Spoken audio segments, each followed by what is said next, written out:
Now, just down the road in Murrumbateman, Peter Dingwall is getting ready for the Australian Showjumping competition, also being held this weekend. Adrienne Francis went along for the ride.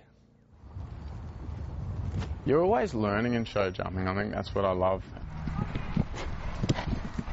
The show jumping is a sport. It's a real rush. It's a real perfectionist sort of sport. And it's a real partnership with a horse. You know, to get a horse that you trust and just tries its hardest underneath you, it's an unbelievable feeling.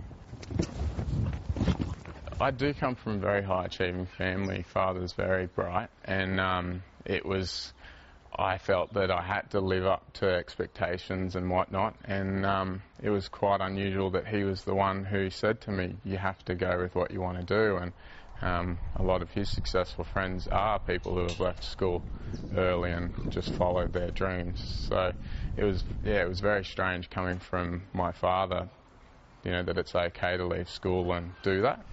He wasn't a very good student, very hard to get to do homework and the like, but we thought he should have a go at it, and if he didn't succeed he could always go back to education if he wanted to. We had a big stable, we had sort of 8 or 9 horses, and we've really tried to narrow that down to a few really quality horses, the best of which is a young horse called Cavalier Brynn, who's my favourite horse. And he's just one of those horses which you get, you know, 1 in a million. Just every time you get on him he tries his hardest and he shows off, and you know, he's a really talented horse. He does love work and he really is a bit of a mate. Every day we come, he runs to the gate. He wants to come and do his work, but he's not easy. Like, you know, he's very spooky and he's very smart and he's always trying to play games. Like, you know, we have about 10 latches on his door because he figures out every latch we put on there and just lets himself out. Like, he's a real cheeky thing like that, but that's what makes him good. You know, he's got a bit of spark and he's got his own ideas. So I sort of guide him and sit there and let him make the decisions. Yeah, good. Erin was a little bit fresh this morning in his warm-up class, but he's got another class in a minute. I'm luckier than most people, you know, because I've got a father that goes and he helps run these shows and he makes sure things are on, which is just vital.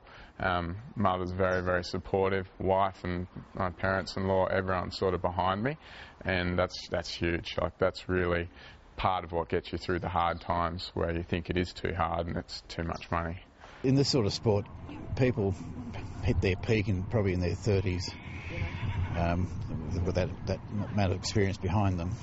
We see pride in that he is achieving in a very difficult sport, and I get a lot of sense of satisfaction out of it too.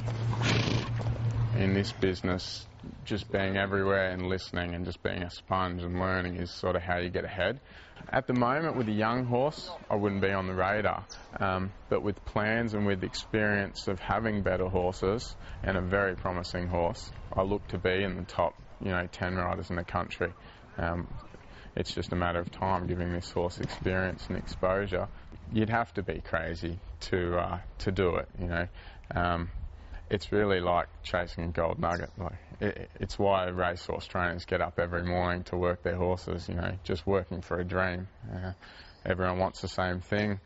Whoever works hardest is going to get it. But I'm really still very, very hungry, and I will be disappointed if I don't get there. You know, I will do everything I can, and I already have, you know, as a young person, taking gambles and going overseas and going and basing with the best in the world, and trying to make things happen.